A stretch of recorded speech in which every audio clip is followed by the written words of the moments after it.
Hello, Brett here to introduce this week's Discord Game Club. If you've been keeping up, you know that Tim is traveling, and so we are happy to be able to run another interview of a community member by Calamity Nolan and Biostats. This week it's Noises, who is participating in a charity event this coming Saturday to benefit the Pancreatic Cancer Action Network. If this sort of podcast episode is your thing, then go ahead and listen, but otherwise we should be back in your ears next week. Take care.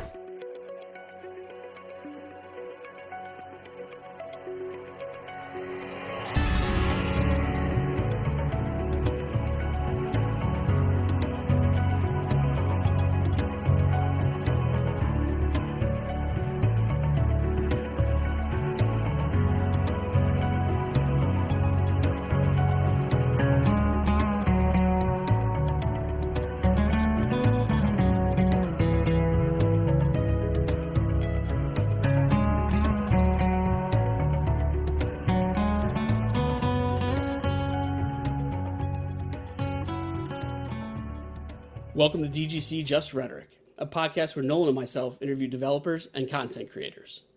Today we're excited to have our first musician, Noises, who also streams games and is a programmer. I'm your host Ryan, or Biostats on the Discord, and I'll let these talented philanthropic gentlemen introduce themselves right now. Hello, I'm Nolan, or Calamity Nolan, the Discord. Hey there, this is Noises. May or may not be in the Discord right now, but I am a streamer, content creator, and also a programmer, as mentioned. We always start with the handle. Explain Noises to us, where it came from. Oh boy, this one's always a fun story, and it kind of actually does relate to gaming. So way back in the day, I played League of Legends for like a pretty good amount of time, took a huge break, and then with like a new group of people decided to play League as well. So funny thing about League, if you leave the game for too long, sometimes they can just give away your name, which is not very cool. I logged back in and my name had been changed. I have no idea what it was before, but they changed it to just a string of numbers and letters and symbols.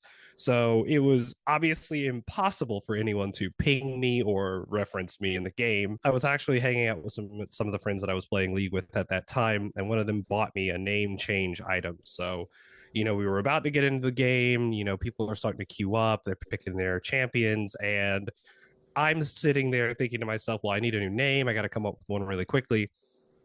So I was actually working, and this is where the hint for the name comes from. I was working a teaching session at a kind of like a summer school thing, and I like looked out the window because it just said like session, something like some odd session, and the reverse of the word session is Noises, Noises, which is why there's two s's in there. And that was kind of a name that stuck with me for years, I would say. Then when I got into streaming, I thought I would do the same thing, and someone out there owns with the O, so I changed it to a 0, and that's where we are right now. For people wondering, it's N0ISSES. So a little stylized in there. Yeah. Doesn't really have anything to do with music at all, which No, I thought like the noise, I guess that's a happy accident.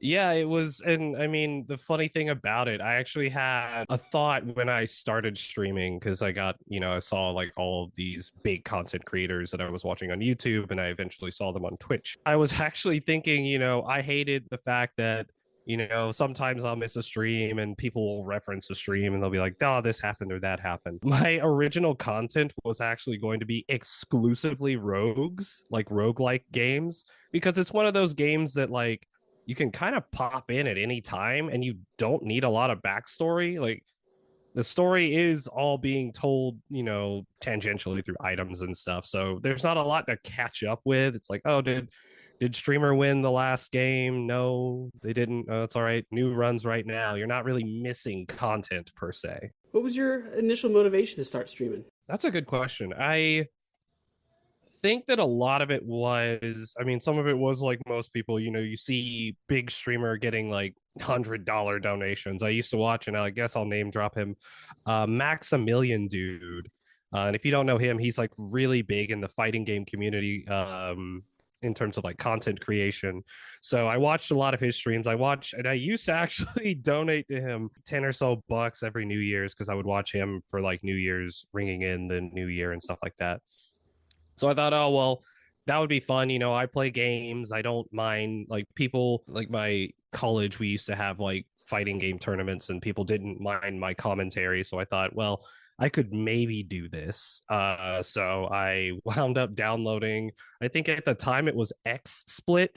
Yeah, I think that was like the old like broadcast software. I downloaded that. I whipped together a web page and I could still see it with just the dead cells thing and like a timer on it. And every time I switched back to that scene, the timer would reset. Yeah, it was a hodgepodge thing, but I think the long story short, I just got into it because enough people, had blown smoke up my butt in terms of like, yeah, you sound good streaming. So I tried streaming it for a while, and I streamed games for years, and then eventually cut my teeth with like Rocksmith, which is still technically a game, and kind of more music content. But I still do enjoy, gaming as often as I can on stream. So Talk about switching from games to Rocksmith. What was there an initial motivation, or was it just random? I think it was mostly random. Like I had been playing Rocksmith way back when, I think in 2014. I borrowed I borrowed my dad's guitar and we used to play it. My brother and I would play it up in like our little kind of living room area. And I had it on the Xbox 360. It was pretty much the same experience. And then when I would go back to like college, obviously, I couldn't really bring the 360. It was still my brother's. So I wound up buying it on PC. I bought both of them on PC and played that for a while. Through custom tracks, like the custom songs that you can download, I learned that people stream it.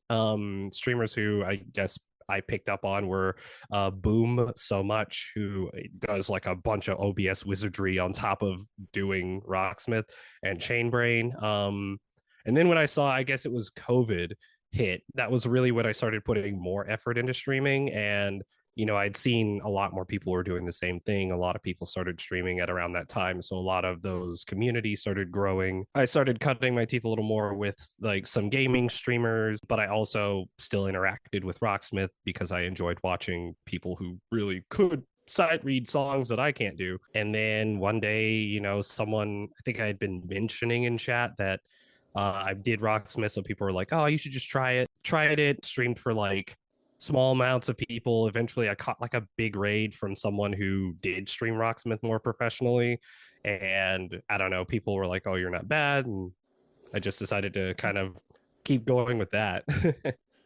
For the record, you're not bad. Thank you. So that's cool. You started off by, or one of your initial goals, I guess, was in fun, right? That was an inspiration. And I think that for me, biggest streams, that I always saw was games done quick. And I think that it's pretty cool how a lot of the like big events that streamers participate in are inspiring more people to start streaming. Yeah, and I also love games done quick too. Like I try to watch as many good stuff, or at least like games that I know about, or even some of the weird ones too. But yeah, it was especially during like the early pandemic, a lot of people got inspired to like do more streaming. Like I guess, to be fair, when I really picked it up and started thinking it more seriously was I started reading about how people were really not handling COVID very well. Like, I had friends who really were super extroverted and now they have to like stay alone in their apartment in like a big old high rise or something, and they don't know anybody. And I thought, this would maybe be a good thing if I put a little more effort into streaming when, it was really, really not looking like we were ever going to get unlocked down. Because I thought, maybe my friends wouldn't mind hearing like a familiar voice because, they are just there, they're in like an apartment, or some of them are just all around the world and they can't get around to seeing other people. So that was one major inspiration. and then seeing, obviously taking in content that helped me out, where I'd be watching a streamer like Kit Boga. It's like, this guy's just hilarious, he's just talking to scammers all day long. Just hearing another voice in an empty room can really help out, even if it's just on like through a computer. How do you differentiate your stream from others? What makes you unique? Yeah, I think that that's tricky within it's definitely hard in the music scene, because with most music you really kind of all boil down to like, oh, do you play songs, do you listen to songs, do you react to songs, blah blah blah. I think for me, I try to put more effort into understanding bits and pieces of songs, I guess, at least on the music side. I'll talk about how this song will make me feel, like remind me of, and then insert band here.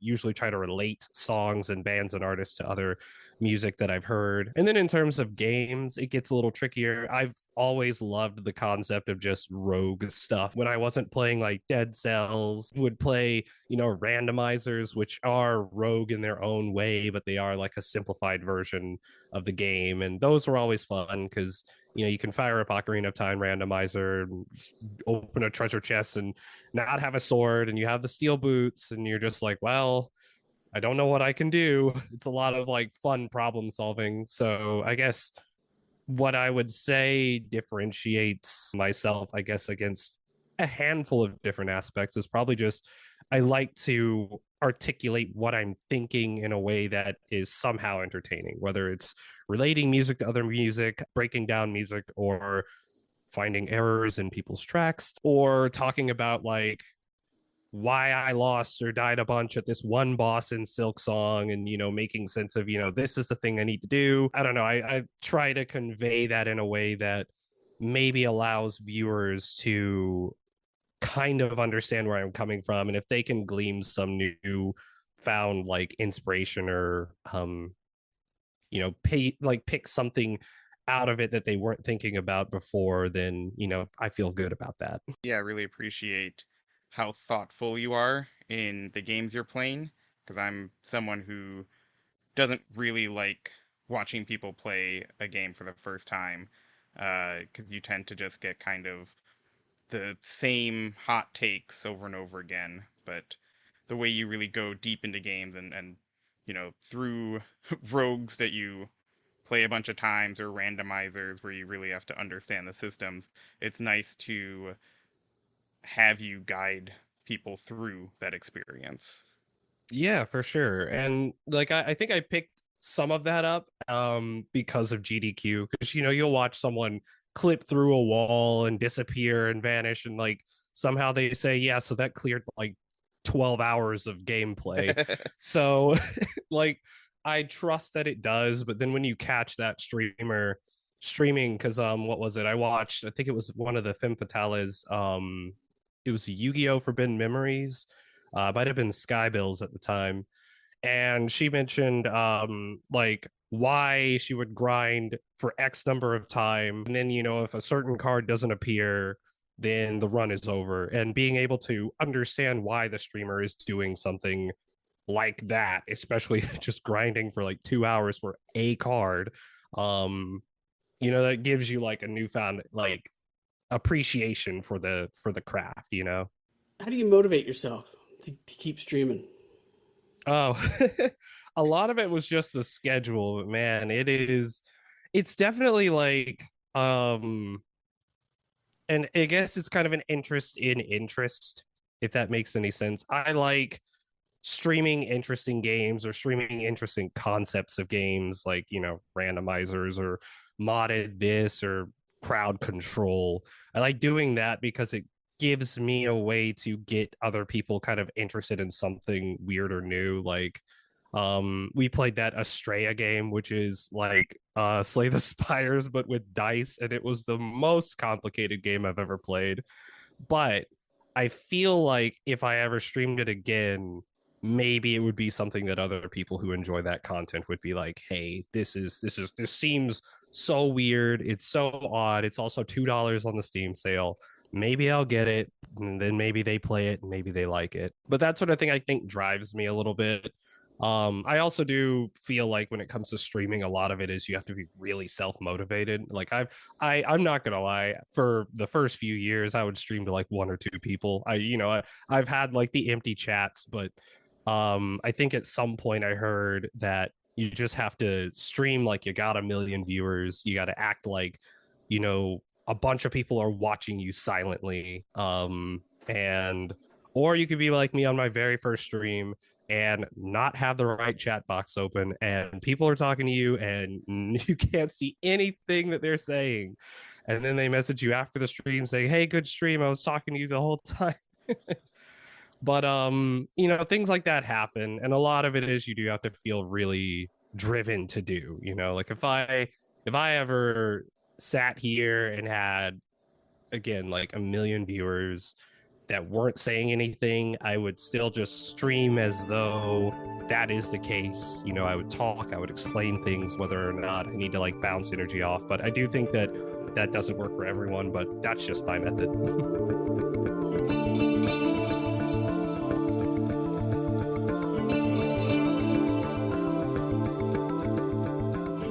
A funny parallel here is you love rogue games, and taking viewer requests in Rocksmith is like the equivalent of rogue in music. It really is. I actually didn't put that together. Oh my goodness. It really is. Yeah, it's just, some days you get good drops, and then other days you're playing 30-minute ballads or the entire soundtrack to Les Mis. I don't know. Do you have goals for your channel?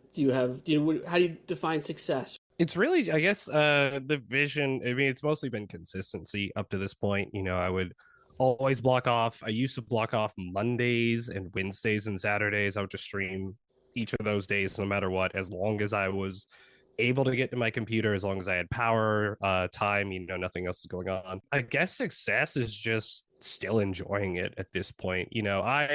I don't have as much time to dedicate to making like pure creative content. Like I still have tons of I have like every stream set for like the past 3 years or something like that downloaded or stored on my computer, and I just do not have the time to cut it up and haven't had the money to do editing. But for me, the enjoyment of the process has always been good. Even back then when any streamers would come in or say hi and all this other stuff, even if it was just viewers or bots or anything like that, it was always a matter of just enjoying what the content that I'm putting out. Like if I'm playing a game, I hope that I'm enjoying it. If I'm enjoying it, sometimes I literally just lose myself, and then 6 hours pass and I have work the next day. I do wish I could achieve that kind of level of success that some of the other streamers do have, where they're able to put out content or diversify their content, putting things out on social medias. But I think I just enjoy the process of doing it. I do also enjoy coming up with I wouldn't say like systems, but trying to test different things on my stream, because then someone who is maybe looking for a way to spruce up their stream, whether they're bigger or smaller, they come in and they maybe see like, oh, the little vibe rabbit that I have in my stream, where you say the word vibe and there's like a chance that you get curated into the vibe museum and it changes the way it looks. Some people thought that was really cool. I have a channel point redeem that every time you use it, it randomly picks one Legend of Zelda game, a 3D one, and it takes a random sound effect from that game and just plays that. I just like doing fun things, and I feel like as long as I'm still enjoying it, even if, hopefully I'm still growing, but even if I'm not growing, as long as the process is still enjoyable, and as long as I guess there's in some capacity people who do enjoy the content, I feel like that's kind of the goal. Wish I could do more, but I'm also pretty content with what I've got. This is not your full-time gig either, so it makes sense that a lot of the big streamers, this is what they this is what their work is what they dedicate all their time to. Oh yeah. I do enjoy your bots a lot. Are you making those yourselves, or how are you finding those? Or I used to, and I think I did a little bit of this programming. I don't know. I don't have it on this computer. I had like the the native Streamlabs bot that I used for a while. And it had a little bit of functionality to it, but right now I use Streamer.bot. And a lot of that, because, I come from like a programming background, I'm able to kind of look at it and be like, this is how I would program this. I think it runs C sharp or C, I forget which one. And it's going to take me too long to fire it up to check it out myself, but most of it is just thinking about, I want a funny thing where it's just a bunch of random link sound effects, because I think it was the Ocarina of Time randomizer, just random things happening to you would just cause Link to just randomly start screaming. Or there are like all these chaos packs you can have that just, you open, or yeah, that was what it was. I had a run where all the sound effects shuffled, so every time you picked up a rupee, it was Link screaming, and it was the funniest thing. And I did not continue that run because it was too much.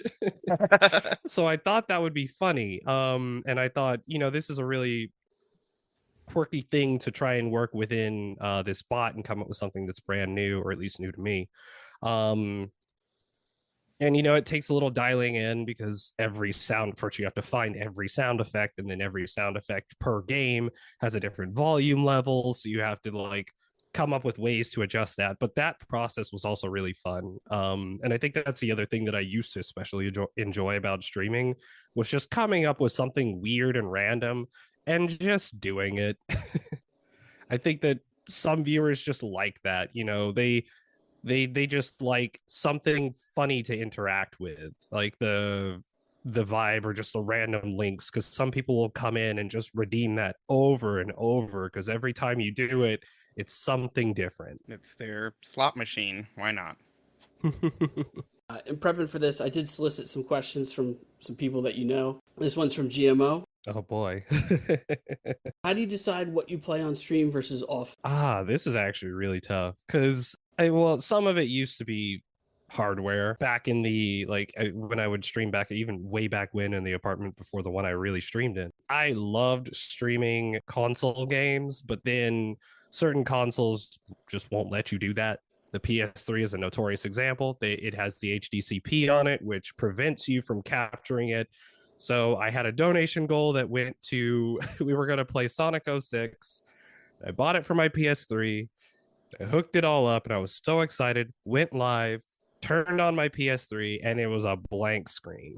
And I'm like, I see it on my side. And they're like, oh, what's going on? But to answer the question, hardware is a big deciding factor. I do have a capture card, but I can't capture retro games. So, I have my own, my little nifty ways of playing retro games.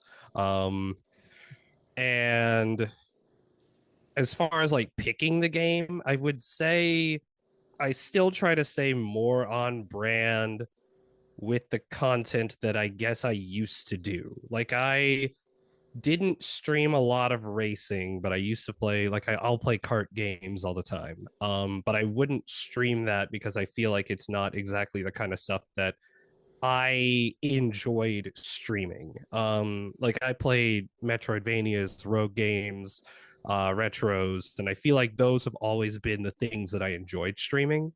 I feel like I might have streamed something on the PS5. I think it might have been Bloodborne for a bit, but I just didn't really vibe with that gameplay style, mostly because, there's a point at which you're dying to the same boss, making the same mistakes over and over, and people are telling you not to do it, and you worry that that becomes something that, folks will, especially new viewers, will see and say, well, this guy is, throwing for content. I don't want to support that. And then they click away. Or they tell you to get good. Yeah. Which is that was a lot of that. Surprisingly not great advice. No, it's it's like the same attack keeps hitting me. It's like, maybe it's just because I clearly haven't figured it out. But yeah, I guess to answer GMO, a lot of it is I try to stay mostly on brand. If I see a really good rogue game with any sort of rogue aspects, Metroidvania, platformers, retro games, like, spiritual successors too. If Mighty Number 9 was a good game, I would stream it. It's still on my wish list. um and then, if I ever feel like streaming anything else, I'll always try it. I am mindful of things like, I think, like Sonic games, they just annihilate your bit rate. The same thing with like Vampire Saviors or whatever that vampire game is, where you just kind of walk around and idly destroy stuff. That annihilates your bit rate. So I try not to make my stream look literally like TV static if I can help it. I was gonna quickly say, if you are a listener who just joined the Discord to let us know that it's called Vampire Survivors, we do know. Thank you. But yeah, I think those are my main indicators. It's just what I have with the hardware. Is it something that feels Noise's brand, and is it something that at least is going to stream well? So tell us about sessions. Yeah, it's been a minute since I've done one. They were, so in the music community, especially, there are raid trains, which I think I've seen like variety stream raid trains. They function very similarly, but with music, it's mostly people who would do like an hour of something. Some people they'll just play requests for an hour, or they'll play their instrument or voice or whatever.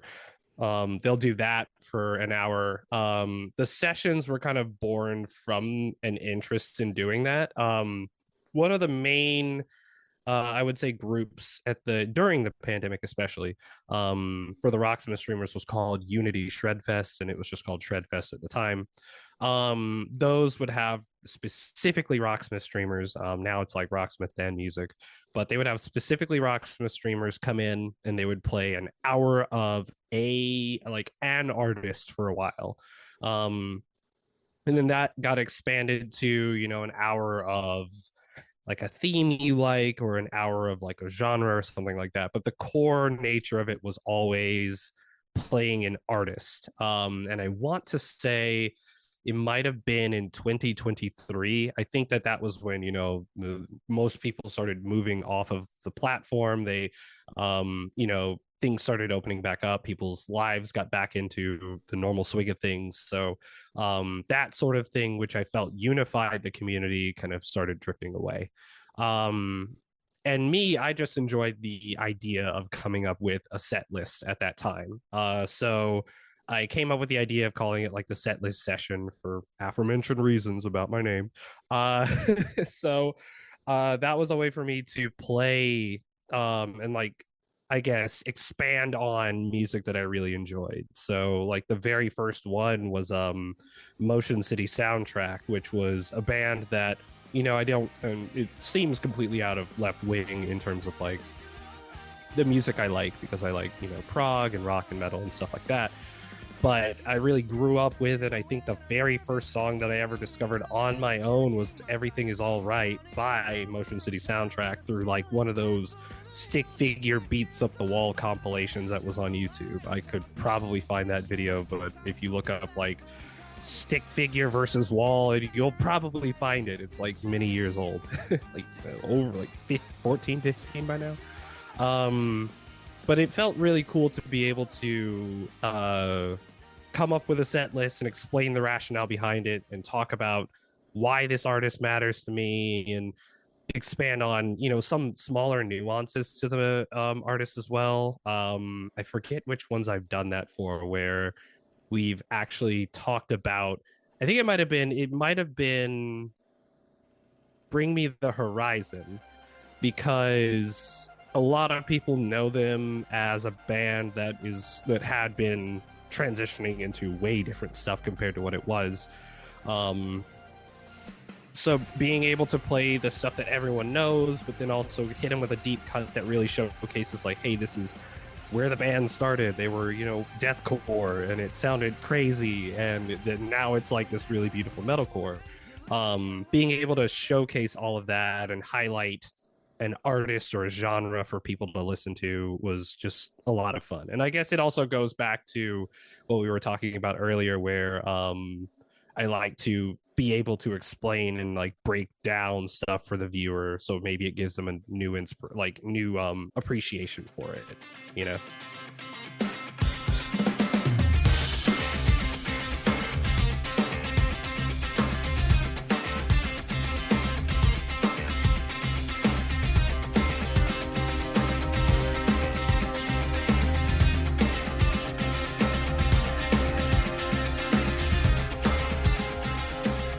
So at the top of the show, I introduced you both as philanthropic, and that's actually quite a big thing. So every month, Nolan raises money for a charity during his streams with a donation match.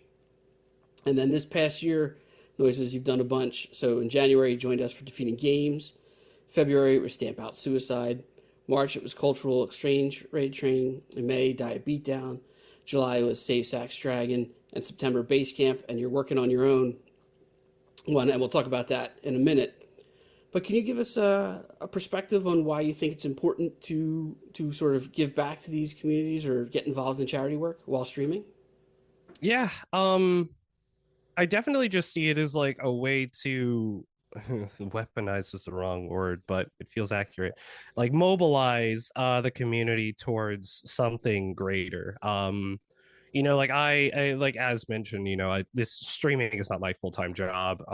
The monetization of it, while nice, has never been the end goal, and there is something nice about being able to be in a position where I don't need the money. It's nice to have, but and I used to always say this back in the day, it was one of those things where I would thank people for any support that they did, but I would prefer it went to people who also needed it. So when I think it might have been 2021, I got approached about a charity raid train way back in the day, and I was just glad to be able to finally kind of put my money where my mouth was and just say, like, I keep saying this, and I value that I don't need this money, and I'm so grateful to spend my time and my energy, whether it's promoting it or promoting the charity streams, gassing up the performers, or just generally raising money in my own streams. I do think it's important because it also kind of it does build community. A lot of the people that I do raid trains with, especially ones that are for charity, I do try to stick around and interact with those people. I want to keep those ties close because I do still want to work with them in the future. And I don't need to gain anything from it. I just do what I can to keep myself relevant enough that when I do promote this stuff, that people read it. Nolan, what's your perspective on wanting to incorporate the charity work in the streaming? Part of it, like you said, Noises, is just building community and helping people feel like they're a part of something. So I think that having sort of a goal that people can work towards over a month is really nice. So people can drop in and drop a couple of dollars or tell other people about it. A way for people to engage with the stream. And also learn a little bit more about other things that are going on. And I think that that's very important for me as well, that it's, I obviously like attention a lot. If I am bringing people together to watch me, then the least I can do is also let them know about some other stuff that's really cool out there and that they should be aware of. Have you both sort of always had the charity thing from the start of your streaming? I'll go Noises first. Definitely not. I to this day still can't fathom the fact that I'm at this point. I did want to do charity because you see, especially when you're starting off watching stuff on Twitch, you see all these big time creators who are saying that they're like donating all this money, or all the funds from this stream go to this, and you see that they're able to make a difference. And then when you donate to those streams, you also feel empowered to feel like you're also making a difference. So it was nice to achieve in any capacity on this platform and then be able to use that achievement to then benefit, people, for anything from like the people to people who are afflicted, to anything to just marginalized subcultures, people in need from like storms, folks with like any varieties of diseases, etc. It's nice to know that I could achieve any of this, even though that was never the goal from the get go. Nolan? No, it it's funny. I feel like it probably should have been, considering right, Games Done Quick was a big inspiration for me to start streaming, and my family is very big into charity work. It's always been sort of a big part of our DNA, where like every year we would, choose charities to fundraise for together. And I've been on volunteer committees and things doing that. But it was really when my friend who was streaming, and she just always had a meter going, and she was not a big streamer, but she always said, if I'm taking up space on the internet, then I should be paying it forward. And so Jeannie really inspired me to just start doing it, right? And whatever, if you only make a little bit of money, then that's more money than they would have had before. I like that approach a lot of, let's pay it forward. Noises, how do you pick which ones you're going to support? This is tricky because most of the charities that I've done, I'm usually like a participant. You mentioned like the Diabetes Down. That one is run by Baldabetic, who has done like a variety of different streams to raise money for type 1 diabetes awareness through, I think it's Breakthrough T1D now, formerly JDRF. A lot of it is I'm just around for the ride. I do believe there were a couple of charities where, and I want to say they were Pride Month related, where we raised money, and I think I had a bit of a say in where it went, and we wound up going to the Trevor Project with that. It's really kind of at the moment, I guess. The one charity stream I did do, which was for the hurricane, I believe it was Irene, impacts that happened up in North Carolina.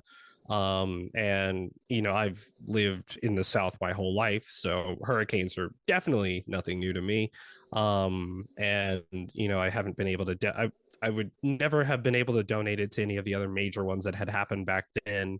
But I felt compelled largely at that moment because I lived through hurricanes that have gone like over my house, and even when I was living in apartments and stuff like that, it just felt like the right thing to try and do is to give back to the South in a beneficial way, especially when, there was just so much going on over there at the time.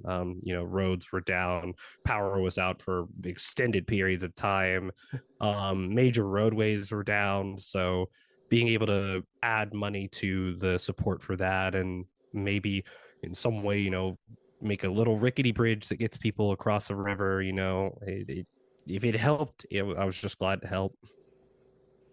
Yeah, I think what you said about being in the moment is exactly right, because people want to give to what's front of mind. So if there's always so many things that that need support and attention and money at this moment, and so sort of following where there are there are news stories, or if there's an awareness month or something like that, really helps weaponize or mobilize people, I think.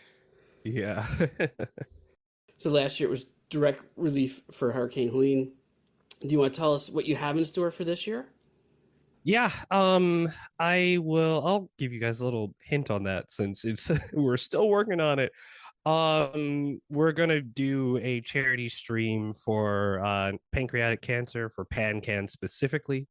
We're gonna be raising money for that sometime in November. I want to say it's close to National Pancreatic Cancer Awareness Day, but the entirety of November is National Pancreatic Cancer Awareness Month. So I'm going to be raising money for that. Recently lost my dad to it, so I really felt like this is one of those opportunities where I can kind of give back to them, or raise awareness for that. Obviously, once the diagnosis came through, I did pretty much everything in my power to like learn what I could, and that was websites that I wound up like falling into and then following on like various social medias. I've gotten in touch with some of their representatives. So we've been talking and chatted with other creators who have supported the project or the product as well.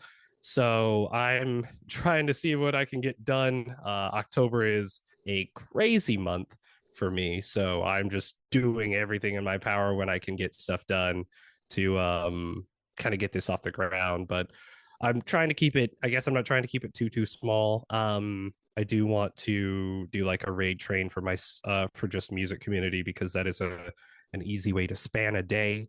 I'm trying to also see if I can incorporate, I guess, like variety in that concept as well, because even though again music was a huge part of my content now, I would be remiss if I ignored the fact that I started and still have a passion for video games that is pretty equal to music, even though my content would say otherwise. But yeah, be on the lookout for that. Definitely looking forward to getting that off the ground. It's been a hot minute since I've done another charity raid train with like some of the folks that I've got lined up at least. Not since Dia Beatdown, which was way back in like earlier this month. So yeah, looking forward to it. So, for people who don't know, do you want to talk a little bit about pancreatic cancer? So, I will disclose, I, I did some research in that, but like, we're talking over a decade ago was when I was working in it. But I do remember that by the time it's diagnosed, most people are in phase 3 or phase 4. And so the survival time. Post pod, Ryan jumping in. I ended up looking up the numbers. Currently, the 5-year survival rate for pancreatic cancer that has hit the lymph nodes is 16%, which is about double what it was a decade ago when I was doing some work in that area. I don't know if you want to talk about a little bit about that. Yeah, it's definitely something that's, and I've talked to like other friends who've had, family that they've also lost to pancreatic cancer because, shout outs to them. It's definitely one of those things that just sneaks up on you. It's extremely hard to diagnose, and it just comes with like a litany of other problems. And I feel like that, and that's definitely one of the things that anyone who's either had someone who had cancer, or just has lost someone with cancer, they'll tell you it's not just the cancer. In many of these cases, there's all sorts of complications that come with it. And it's the kind of stuff you'd never wish on anybody. But yeah, when it comes to pancreatic cancer, it's not a very good spot to have it, for sure. Anything internal in like your general organ system runs the risk of bothering the, I guess, ecosystem or balance that you have in there. So there's all sorts of stuff that does come up and happen. Definitely will spare the details so this can still remain a family friendly podcast in some capacity. But yeah, it's definitely rough. And the detection for it is also, I think they're trying to make it better. I can't really speak to it at the time, but it will 1,000% sneak up on you. It 1,000% did to us. We had no idea, and definitely makes me feel more aware of making sure I'm keeping tabs with my own self as I grow older, especially.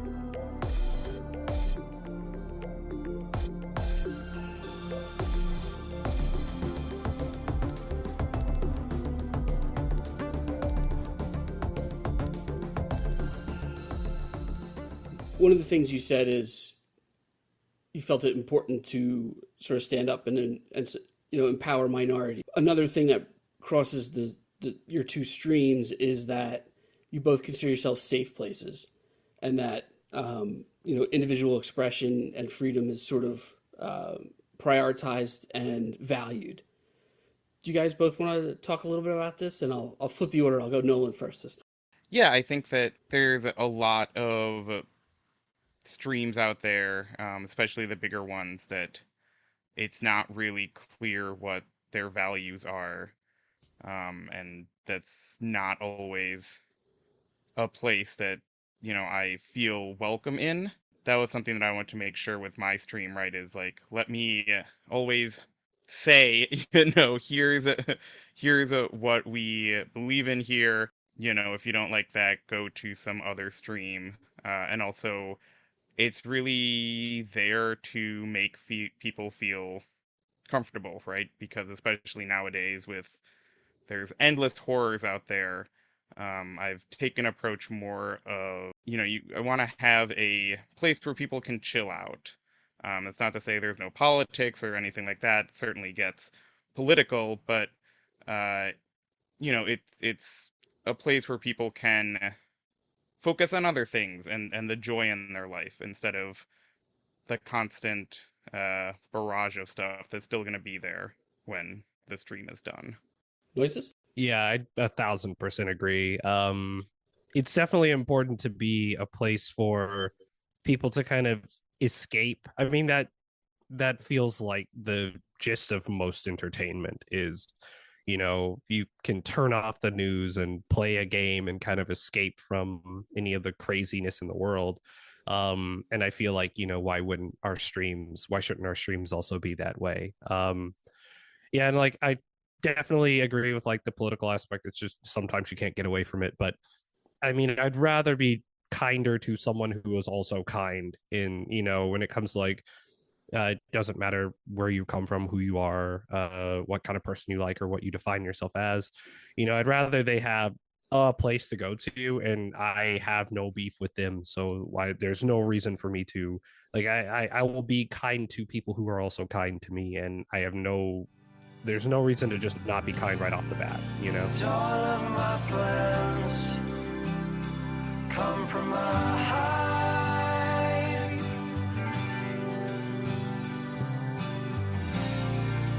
All of my dreams sacrificed.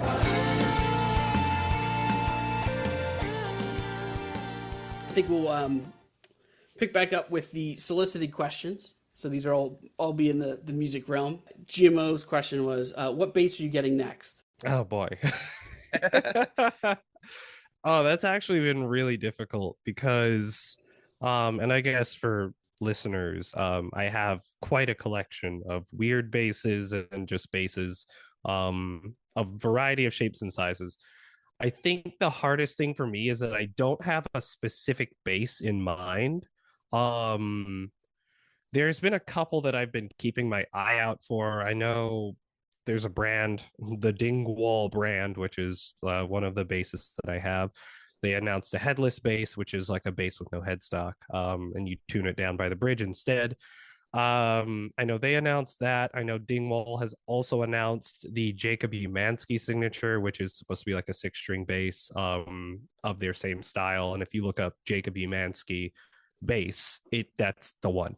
It's the exact one that he uses, but they're making it a signature. I think it's tough to answer the question. I do think a 6-string bass is in the future, if not just a general use bass. I've been doing a bit more kind of like local things and jamming with people. I actually have a bass line that I'm trying to write right now. It is a city pop style bass line that is going over a drum and bass style song, which is very interesting. But I found myself wanting something that I could do more writing with, at least. And not to say I can't do it with all the ones I have, but they're all so different that I would like something that more represents me if I can. And a lot of this is driven heavily by the fact that my partner is very, very much the kind of person who will ask, like, why is this bass different? Is this bass different enough to justify getting it? So it has to be something different enough, which is why these are all so different. But at some point you get too different and then you can't get any more. So yeah, to answer that question, it would probably be a 6-string bass, because that's one of the only types of basses I'm missing right now, or just something that I can really find myself in, probably some 5-string, if I'm gonna be honest. How did you get started playing and collecting basses? Yeah, it was 99% Rocksmith. But the musical journey is so long because I started with like a 6-string guitar, and I played guitar for a very long time. Um, Never with like lessons or anything. I practiced and trained with piano, so I tried to put more of that into guitar. But I found myself enjoying bass a little bit more, and it might have been because it's a more ergonomic instrument for me. It's a joke all the time. I have very like I joke about my hands as though I am the cross between Salad Fingers and Slender Man, which is just maybe that ages me a little bit. I don't know. But um things get really crowded on a guitar when you have long, slender finger or like long fingers in general.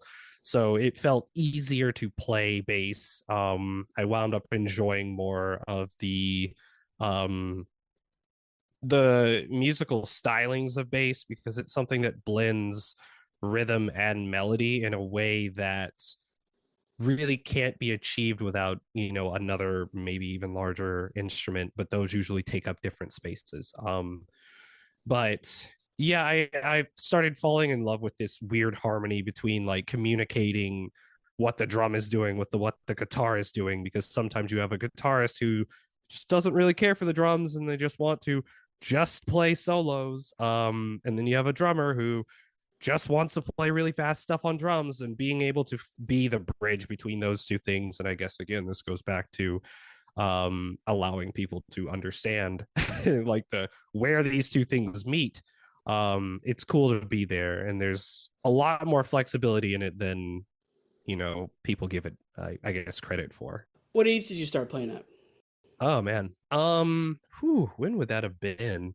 I want to say I started with piano when that must have been when I was in like fifth grade, maybe fifth grade or sixth grade. So, 10ish. Yeah, 10ish. I did piano, and I still actually have the keyboard here now. I got it from home and I have not put it up. Um, I practiced piano and played piano for, I want to say, 3 to 4 years. Then I transferred schools, and didn't really play musical instruments until I want to say I picked up guitar and took like a few lessons. I did guitar, my brother did drums. At the time, I think it was like seventh grade at that time. So, or maybe not seventh grade. That would have been, yeah, that would have been like eighth or ninth by then. Um, and we weren't totally enjoying it at the time. I didn't enjoy the fact that I had to learn chords, and he wasn't enjoying the general concept of having a large drum kit to lug around.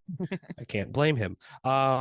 So from there I took a break. Didn't really pick up guitar again until, like, I guess with any sort of fervor, until Rocksmith came out, because I didn't really take to lessons, and I really at that time also really enjoyed rhythm games. I'm probably not Osu, but I played Citus, which is like a rhythm game on your phone. Plenty of Guitar Hero, blah blah blah. So I picked up Rocksmith, played Rocksmith on the Xbox for a while, bought some songs off of that, and then as we mentioned before, got it on PC, got into CDLC, and played more of it. Realized that even though I'm hitting these rectangles and kind of sight reading stuff a la Guitar Hero, that I'm also picking up and understanding the music behind it. And then decided why not actually try to make something out of myself with music. And I've been taking bass lessons in the meantime too,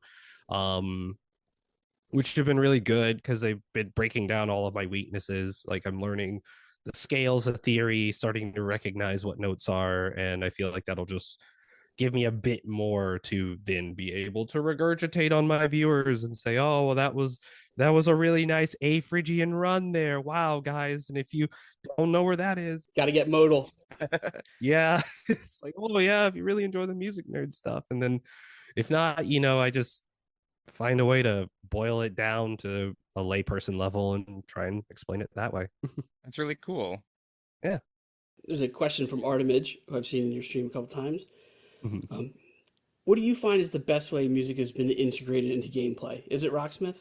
Really interesting question, because I actually had a friend in who worked in game development who asked me this question years ago, outside of the Rocksmith concept, actually. I think Rocksmith does a really good job at it. I think gamified learning really, it feels like it's one of those untapped markets, but it has to be done in a way that it's not the only thing you use. And I think this goes back to things like, if we're going to extrapolate it to other things that are outside of music, Duolingo and a lot of learning apps, especially when it comes to a language, will teach you, they'll teach you a lot. And to be fair, if you actually follow the instructions online where they have like a lot more of the stuff that actually teaches you, you can get more out of it. But for a lay person, they are just going to fire up the app and they're going to, do 2 lessons, and then they're going to do 2 lessons for a week, and then, oh, the lesson 1 started cracking, you have to go back and fix lesson 1. So you go back and you do lesson 1, and then you do another lesson, and at some point it becomes a chore and a ritual more than it does something that engages you and makes you grow. And I think Rocksmith is no different. It's great, and I tell people all the time, it's great for if you want to get the instrument in your hands. Perfect. After practice and you've learned all these things you don't like, and you just want to, paint it black poorly, it's fine, because at the very least you're enjoying the instrument. I do think when it comes to games utilizing music, more modern games are definitely doing more with it. I guess if the question was only for learning, then I guess that's my answer. But then other games are actually using, music dynamicism, like Hades and Hades 2, both really cool, because when you finish a room, you clear all the monsters in the room.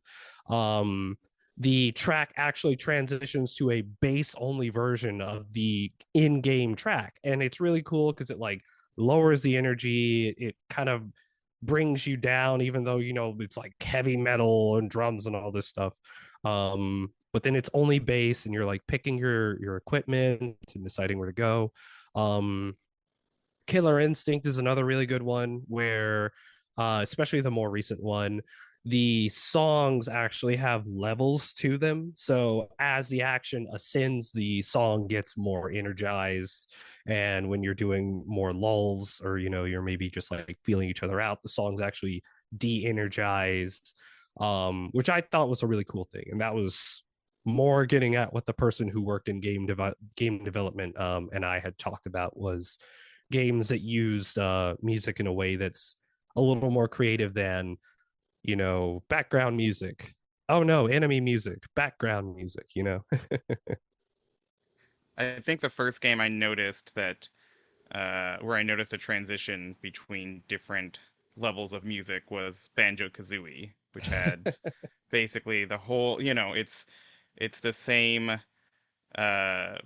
melody, but like if you go underwater, right, then it's a washed out version, or as you like move to different levels, it picks up different things. But I think that there's also a lot of really cool stuff going on with making your own music basically through gameplay. Even with like simple example in Legend of Zelda: The Wind Waker, when you are hitting things with your sword, right, it's making different notes as you go through your combo. Nintendo's done that a lot, actually. Mario has that too, with picking up coins that like pitch to where it is in the melody. And then things like I think about De Blob, which added in different tracks based on what you painted, so you get to change that. Ape Out has a dynamic like drum soundtrack, so it's really cool to see not just music be the forefront of games that are not just like playing through a track. Yeah, and that actually reminds me of there's this fun little indie game called, I think it's called like One Hand Clapping, or it's like the sound of one hand clapping. It's something like that. And this is funny because I actually discovered this from a Jim Gray stream. And the way the game is played is you sing into the game, whether it's like my partner has it, and she will sing into it. It's either her Steam Deck or her Switch. And I could, you could tell when someone's playing because you have to sing a certain note to get like the pitch will determine how high a platform goes, or if you sing a certain way, the flowers will bloom. And that kind of does correspond to melody, because then that becomes something that you can learn to like sing in a certain way, note, note, note, and then it does something. So that one was a cute one because it's probably the first singing game I've ever seen. With a ton of Guitar Hero and drum games, but I don't think I've ever seen a singing game quite like that one. Yeah, that's complicated. I'm just thinking from the programming side, like how do you accurately get that pitch and also like make it how do you correct for it for people who don't have perfect pitch? Yeah, maybe you it's don't. tough. Maybe that's you've got a yeah. It's an indie game, so it might have a smaller audience. Do you want to tell us a little about your parents' influence in music? Oh, that's fun. Well, my mom doesn't listen to much music at all, so a lot of it did come from my dad. I vividly remember uh every time we would drive home from out of town, he would always have, I think it was like the same mixtape, and it would always, I would fall asleep to like most of the songs, but I would always wake up whenever Earth, Wind and Fire's September came on. And I just don't know what it was about that song. And yeah, obviously, the 21st of September has since passed, but yeah, a lot of my dad's influence, I would say my dad influenced a lot of like my enjoyment for like some of the classics. Then like a couple years ago, he and I really got to talking about Rush. And I brought this up on stream because he would tell me often about how I believe there was like a performance where Geddy would play the entirety of Tom Sawyer by himself. Like he would have like a foot pedal and he'd be doing stuff on the synthesizer and he'd be programming and setting up loops, and then he would just play all the melodies on like the keyboard, and then he'd play the solo on the bass, and he'd have that down, and then he'd play it on the guitar. I don't know. He talked about that, and I feel like that's mostly it. He really didn't listen to a lot of like a variety of stuff. I did show him Polyphia. My mom thought it was noise, and he thought, wow, those guys were really good. But we've definitely like shared music a lot, and I'm definitely going to be going back through some of his discs and grabbing kind of what I can. More recently, I have started trying to collect more Rush vinyl. I have the Caress of Steel, and I bought another one, and I can't remember what it is now because I bought it out of town, and one of my buddies is holding on to it for me. So I have to get that from him pretty soon. When did you get into heavy music? And I feel like you mentioned high school, but was there a transition point? That one was interesting too, because at the time I listened to, and I think in like before I started listening to metal, a lot of what I listened to was, I guess you could call it like, rock, like Motion City Soundtrack. My Chemical Romance was probably in there as well. But a lot of the musics that I discovered were through video games. So, I mean, unsurprisingly, I listened to a ton of video game music, but I also listened to soundtracks from snowboarding games, which I found I'm a Robot and the Caesars, which is so weird to mention. But heavy music was funny because I got an iPod for Christmas, and this must have been maybe seventh grade. No, it would have been not seventh, eighth, maybe ninth grade. And my friend who bought a ton of metal music, but I didn't know it, was like, hey, let me see your iPod. I've got a bunch of music that you're going to enjoy. So I give him my iPod. It has like maybe, 5 gigs of music on it. I have like the entire Sonic Adventure 2 soundtrack on it for some reason too. loved it. And I get it back, and there's just a ton of metal in it, and I didn't recognize a lot of it because obviously I'm not going to have known that. But I got to listening to some of it. I was like, this music's here. My friend appreciates me enough to, for some reason, give me all of his music, or at least copies of it. So I wound up listening to bands like Atreyu, Amon Amarth, obviously starting from the top. I gave Trivium a shot. I listened to some Bring Me the Horizon like way back in the day. And a lot of that was really hard to get into, I would say. I think post-hardcore helped me get into that, which would be bands like, and I guess like Screamo as well, because that's teenage years for you. So I listened to bands like A Skylit Drive, Of Mice and Men. I'm sure I can come up with some other ones, but a lot of that like scream plus really high pitched whiny. So Dance Gavin Dance, the very old Dance Gavin Dance, because that was like Downtown Battle Mountain 1, which was their second album. And from there I got more accustomed to screaming, and then I decided to give more of the metal a shot. So I listened to like the big metalcore from back then, which would have been like Killswitch Engage, Slipknot, tons, so much System of a Down. Yeah, and I would say that that's kind of when I got into metal. It took some getting used to, but a lot of it was, I had a really good close friend at the time, and he was really into metal, and I really had no idea, so I started listening to it and kind of just acquired a taste for it, so to speak. And when did you move sort of into the more technical side? That's tricky. I would say, I think at some point I got really out, like I guess I got really tired of metalcore because one, it started getting very expensive, because I don't have them here. I have discs for so much metal that I would buy from Hot Topic, and I definitely went there for my music, as well as other teenage things like wearing black and belt chains.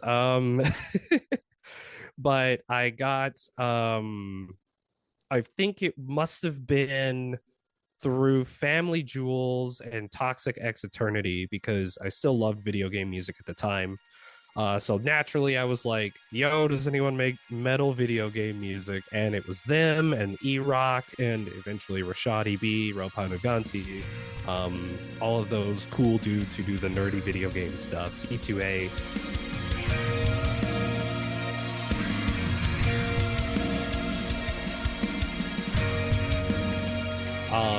But I discovered them and I was like, this is really cool. This is instrumental. I can listen to this anywhere, especially people wouldn't think it was weird if, you are listening to a song called, just like Aquatic Ambience meets metal, as opposed to what is like an Atreyu song, like Bleeding Mascara.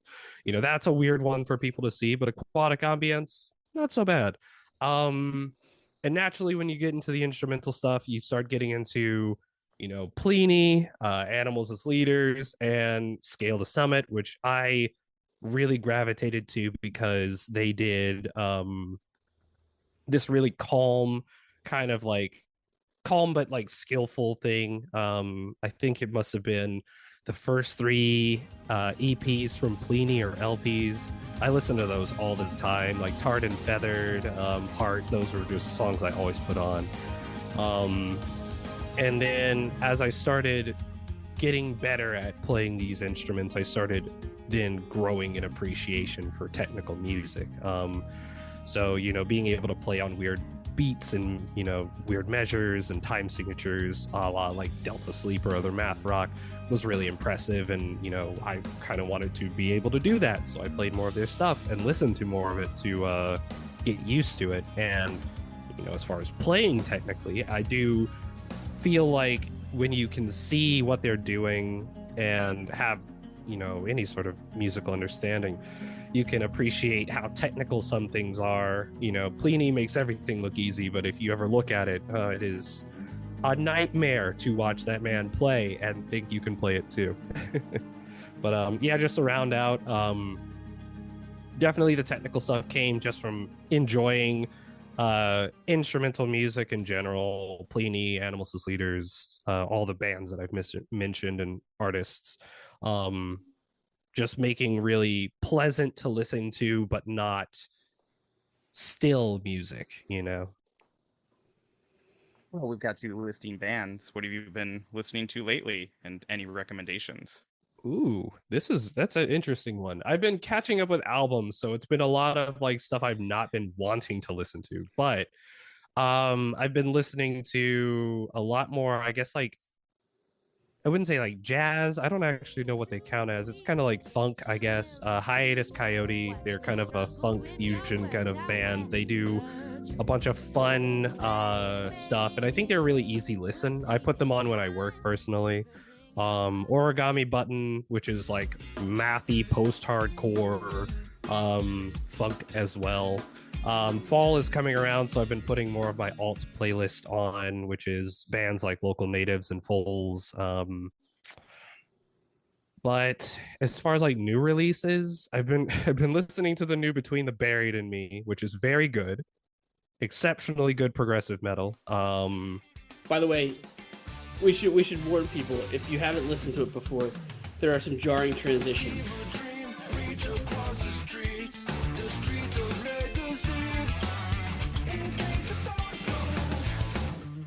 Yeah, they they are so unique because they put a whole like xylophone solo in one of their songs, and I just don't think most metal people will do that. I would say a lot of what I've been listening to is just like smaller bands or, you know, smaller talent. I've been listening to Obverse. I think I would say Obverse. That is the and I use her soundbite in my stream. Emily Harpist, her side project with Dan Briggs from Between the Buried and Me, and the drummer from Pliny, whose name escapes me. Really good, like Chris Allison. Yeah, Chris Allison.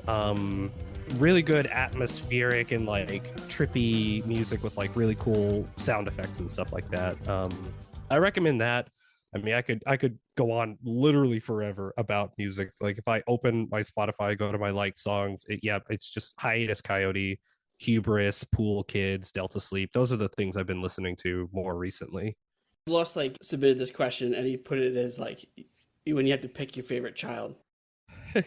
So which is your favorite bass, and what's your favorite piece of gear for guitar? Oh no. I can tackle the gear probably, because I know there's a fun story on this one, as though I don't already have plenty of long fun stories. My favorite piece of gear is a fuzz pedal I have. It's called the Dulcinea Fuzz. And the story behind this is I went to a guitar store and I saw this really weird pedal. It is like made entirely of metal. The top has like an embossed like picture of like the moon with a lighthouse and a windmill, and it's really cool. It's a really cool fuzz pedal, and I can kind of break down why I think it's really cool, because it is a fuzz pedal with a blend switch, which allows you to blend in your natural tone as well as fuzz, because I guess this is for context for listeners, most fuzz pedals take away a lot of your definition. They replace your tone with a fuzz equivalent, essentially. So being able to have your low end pass through with your fuzz is also very nice. Reason I love this pedal as well is because I actually was about to buy it, and my dad said, don't buy it because it was too expensive. But like I had my heart totally set on it. We came back home. I got home and I said, I really should go buy that pedal. So I left while my dad was getting food. He came back and called me, and he told me immediately, you have to talk those people down on the price. You are not paying $200 for a pedal. And so I went over, I haggled them down a bit because I'd been there a lot. I played a lot of their stuff. I never bought a single thing. But that is one of my favorite pieces of gear. I do need to get it fixed. The dials touch the input jack in such a way that it just buzzes out. So I thought about taking it to a shop to get the dials replaced at least. The reason I do this long-winded explanation is because I have to then pick my favorite bass, which is so hard. Um, it's so they're all so different. That's the problem. I mean, it has to be the fretless, as much as that thing is only so good for certain genres, because I play a bunch of different genres. That one definitely has enough dynamicism and enough like of a tonal centrality. And this is, I don't know, maybe that doesn't make sense, but it does enough different from the rest while also being able to do almost everything that the rest of them can do. It's definitely harder to play, but I also love it because and this is also, I guess, in context for the listeners, my fretless is a purely custom fretless. I worked with a buddy of mine who I actually worked with before when he wanted to start his own guitar making company. And he gave me that guitar as a beta, like the beta test one first. So with the fretless, I wanted to do something completely outlandish. We did a bunch of bells and whistles, a bunch of custom fixings and stuff like that. And being able to work with him throughout that process was such a treasure. Being able to, especially being able to be told, hey, this is a bad idea. Because he did not, he would tell me, hey, this is probably a bad idea. And I would ask, okay, let's not make it, let's not ruin it. Let's come up with a solution, figure it out. And if it doesn't work out, I don't have my heart set on feature XYZ. We can always drop them. So, I think yeah. you should highlight the one unique feature of your fretless. Oh yeah, the one unique feature. So this is a fun one. It has a removable fret, and the reason I did that was because I saw a YouTube video of a guy who built a guitar with one fret on it, and I said, I want that because that's weird. Tricky thing about having one fret on a guitar that's fretless is there's a point at which the strings will no longer hit the board and it will just sit on the fret. Which is exactly the thing that I was hinting at with the whole this is a bad idea. So we and I should say he, shout outs to Variable Guitars. He designed a solution where the fret is removable. It has a whole little system that you lift the strings up, you pull a little magnetic piece out, and then you slide the fret in to make it usable as a fretless bass with a one fret. For the guitar nerds out there, that kills the tone at about the 15th fret, so you can't play anything past that with the fret on. And you also get natural fret buzz that just happens, but you can remove the fret. And when you do that, then you have access to the full range, and that is typically how I play it when I don't need the additional fret. So it's a one of a kind instrument in so many ways. I'm so happy to have it and want to do more with it, but writing music on a fretless bass is exceptionally difficult. So speaking of that, you recently had your first gig under your belt. And you've had a gig, and tell us about playing live versus on stream versus practicing. Oh, it's a totally different experience. Oh my goodness. The first thing I should say is they told me I would be seated and not standing. Day of the show, I was one of the two people standing, so that was crazy. But it was good. The band that I played with were mostly friends of mine. Like we played for one of my friends' birthday parties, which I was like, yeah, sure. They were all really inviting, made a bunch of weird tones and did a bunch of weird stuff, but they were saying, this is the time to do it, at a low risk thing. It's definitely completely different. Standing while playing is already a whole different beast, but the energy of playing in front of people, especially when you're in, like, again, a basement, like I'm not on a stage where people blur into silhouettes. It's like there's my friends in front of me watching me play bass for the first time, because a lot of them have never actually seen a stream, so a lot of them were like, oh, he plays bass, I had no idea. And I'm like, yeah, I respect that. um it's good. I mean, it went by so quickly. I think that's the thing most people don't tell you is when you play like anything, like there's a lot of nerves that go up to it. And it's just like that with streaming. I'm sitting here, the anxiety creeps on as I cursor over to start stream button. Um and it's kind of the same thing, but once you're like in it and you're doing it, you're being the you that you are, it changes the way that you really, I guess, experience it. It was over in a flash too. We played like a 30-ish minute set with one encore, which was one of the songs again because that was all we had. So yeah, and that went by really quickly. It was fun. What can I say?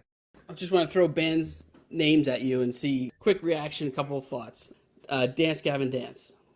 Ooh, they're fun. One of the more influential bands for me. Wouldn't be into post hardcore, wouldn't be into metal without them. Seder. I miss them so much.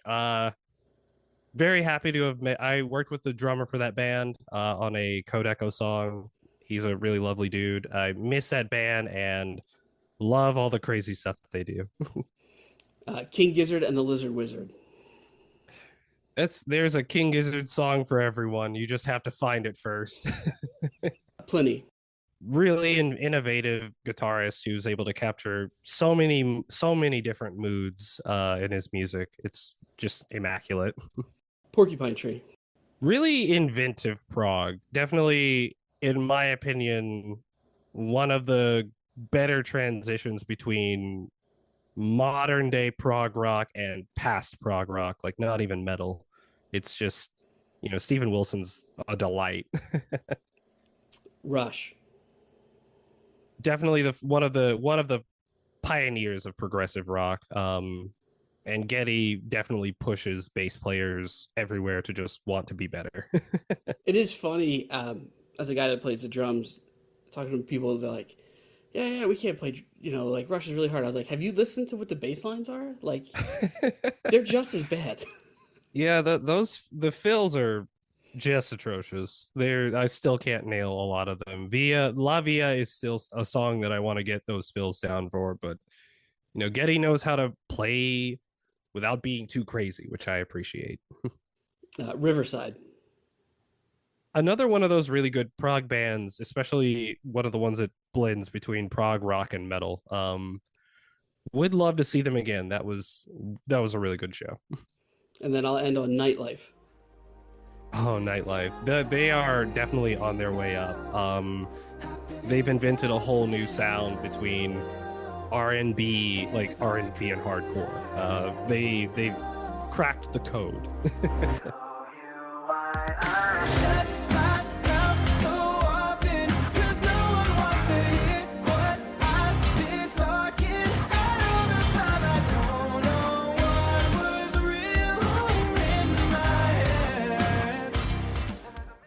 What support mechanisms do you have in place?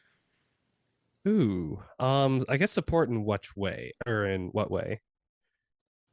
So yeah, we always ask this of people, and they can share as much as they want, but sort of for support for your daily life, for mental health, for things like that. We're trying to, destigmatize a lot of the things that, at least my generation was put off from doing. Yeah, I've definitely utilized like online therapy in the past, and even as recent as like a few years ago even. I think that just having someone to talk to is generally important, especially if you need like you have imposter syndrome, which I talk a lot about. Being able to have people, whether they are strangers or even friends closer to you, tell you like, hey, you do belong in this area. Like you shouldn't feel like you shouldn't feel like you don't belong. So I would say, online therapy is great. I definitely have like therapists in mind if I ever need that sort of thing more closer. I have, friends who checked in with me, especially, this year. My partner is a huge support system, family as well. I probably call and text like my mom and my brother, every day, and I kind of have done that for years now. So they're a really strong support system, being able to call, knowing that I can call my mom at like 5:30 and she's down at my grandparents' house, and being able to talk to all of them is great. But yeah, as far as like therapy and stuff goes, yeah, I've definitely had, therapists in mind for when and if, I really have mental breaks. Like I feel comfortable saying like I've definitely been to therapy for platitude of reasons across my entire life, and it's not really anything to feel ashamed about. Um if you like, when in doubt, if you can afford it, try it. That's kind of my mentality. It's really another facet of your health that you might not pay attention to. Like if you feel the days go by and you're feeling more and more winded, or you're just sore, you'll go to the doctor. If all of that continues to go, therapy is that. It is like, if the days go by and you are just feeling lower and lower and lower, just go to a doctor, in this case a therapist, get checked out. I've been reading so many comics online. Like I follow a lot of like illustrators who have really more recently opened up about their own mental health struggles, and I think now's one of those times where the stigma is really starting to be dismissed more and more. More and more people are being more transparent about it. I would like to be more transparent about it,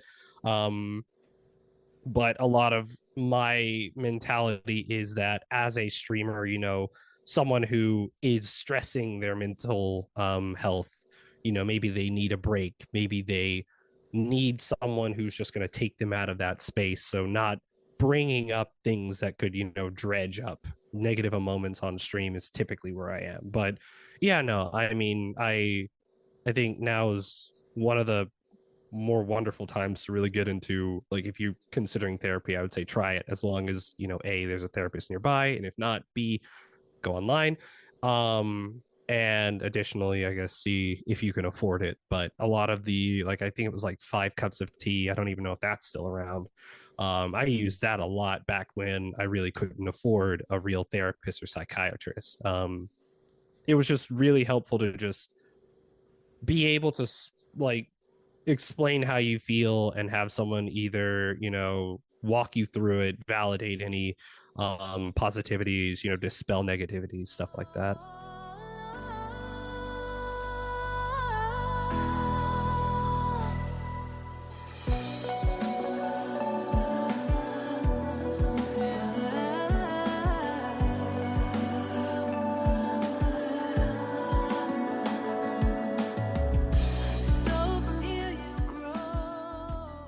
So, what's the relationship to games off stream with your girlfriend slash partner? Yeah, we play a lot of games, honestly. One of the hardest things is really taking turns. Right now, like, because I have my computer set up down here, I can play a lot of games. But I also have, and this is an ancient piece of technology called the Steam Link, which I hook up to my TV to play stream. I can stream Steam games from my computer to my TV, to play that. But we both have a mutual love for games. She grew up with a slightly newer generation, but played way more like JRPGs than me. She's played a ton more than me, even though I have like the SNES and the NES that I could play. And then we have like our independent games. So right now I am, I guess, in the progress of playing anything that I've done on stream, which would be like Hades 2, Silksong. I actually played a little Silksong last night because I just couldn't help myself. And Visions of Mana, which I guess that's my RPG of choice that I grew up with. She's in the process of playing Xenoblade Chronicles X. She's beaten the main series. She found the ending incredibly disappointing, which mirrors my exact feeling when I played it on the Wii U. And I believe she's playing she's playing an indie game, and I'm trying to remember.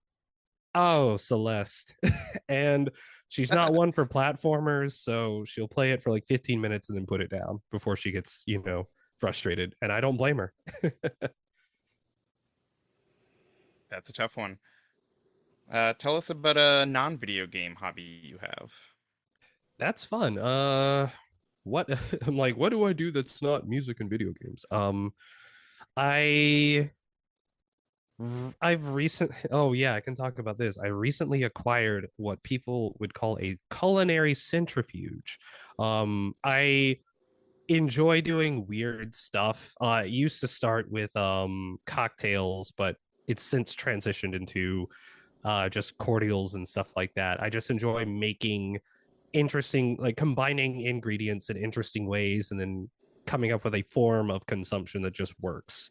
So I have a centrifuge, and this is nerd talking, and I'm about to impart on you guys because used to do this thing called a milk punch, a clarified milk punch, which is when you make like a batch of something. It could be a cocktail or just like flavors juice.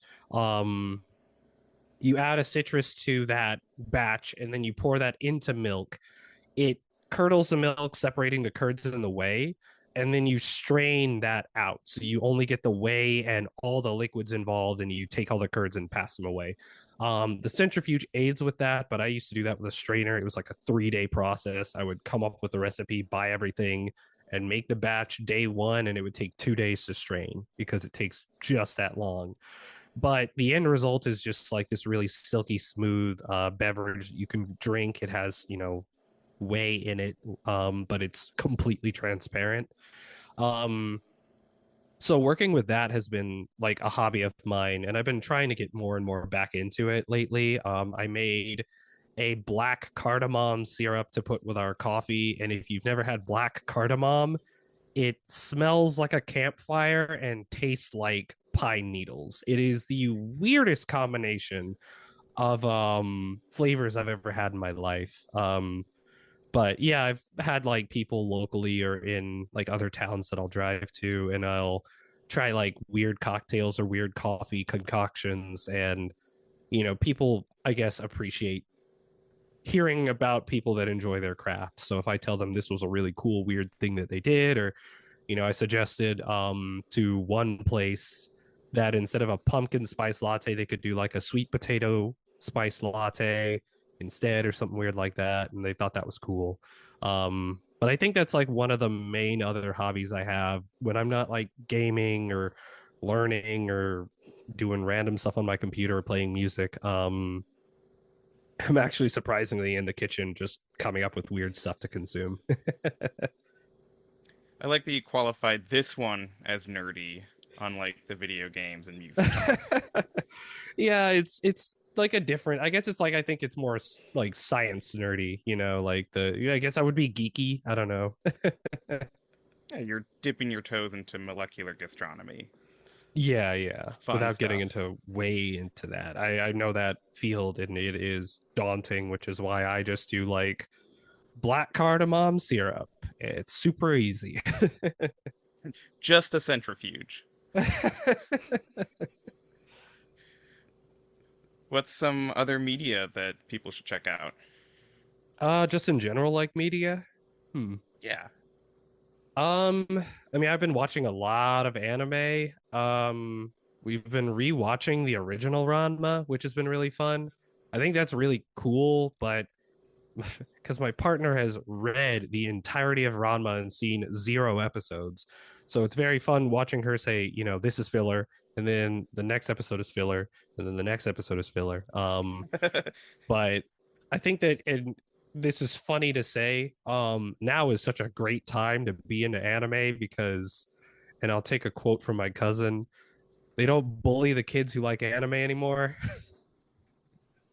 So it's crazy. Everyone's watching anime now. They're watching like Jujutsu Kaisen and Dandadan, the new Demon Slayer. I would say people should watch that, but because the last movie is coming out in, I kid you not, 5 years, there's so much time to watch anything else before you finish watching Demon Slayer, but you can read it. That's TV. I guess with music, it's tough. There's just so much music out there. I would say give small artists a shot. Uh, there's plenty of music out there where people are debuting and they actually sound really good because the entry point for making music has gotten so much closer, especially quality music. You know, home studios are a thing. People don't have to go out to a studio and record music now. I have been also watching The Paper, which is the Office spinoff. I think it's good. There are a few too many callbacks to the show wants to be something else, but they do have like beats or moments that call back to an Office related beat or moments. But I think it's good. It's a really good spiritual successor to The Office. And as far as like books, I don't read much books, but I have a stack of Junji Ito behind me, and I'm going to be reading that all October long. So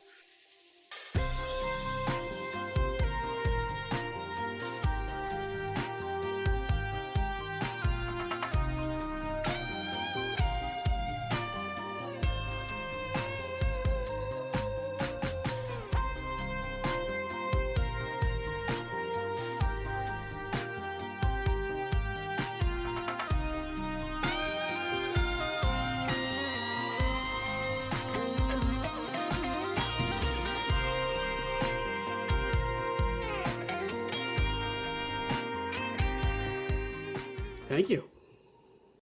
Yeah, thank you so much. Why don't you go ahead and pitch yourself, tell us where you can find you, and mention your upcoming charity event again. yeah, for sure. Yeah, so this has been Noises in Zero ISSES on Twitch. I think I've tried to snag that handle everywhere. I want to be more active on social media. I'll get around to it. But you can catch me on Twitch most Tuesdays and Saturdays. October is kind of crazy, so just follow and hit the bell icon. November will be the charity month as well as generally starting the holidays, but we'll be doing the charity currently slated for, and I want to say it is the 15th of November. Yes, November 15th. Title working in progress. We'll get the flyer and banner and everything out. And I'll definitely be reaching out to just anyone else who might want to support it tangentially. So yeah, and again, thank you guys for having me on this. Love talking music, love talking games, and obviously, if you want to talk more about it, you can just pop over to twitch.tv/. No, I'm kidding. And we want to make sure we're going to rope you in for the charity event again in January. Oh yeah, I want to either do crowd control Hades, even though I know there are things that break the game, and when that happens, it's a lot less satisfying. Or like crowd control Ocarina of Time randomizer, if I can find a seed that can be done in like 2 hours, or I guess an hour, because I know GMO is going to spend every coin making sure that I die at the exact moment that would be the worst. Just all Link screaming the entire time. Oh my goodness. Hey, Noel, where can we find you? You can find me at my Twitch channel at twitch.tv/Calamity Nolan, and you can check out my games at upatnight.games. Thanks for listening to this episode of Discord Game Club, Just Rhetoric. We want to thank Brett and Tim for making the Dev Game Club podcast and for giving us a slot in their release feed. We also want to thank Mark and Artemage for starting the Discord Game Club podcast. Go listen to those episodes if you haven't already. If you'd like to hear more interviews like these, let us know. You can find us in the Dev Game Club Discord, where Calamity Nolan and Biostats. Goodbye!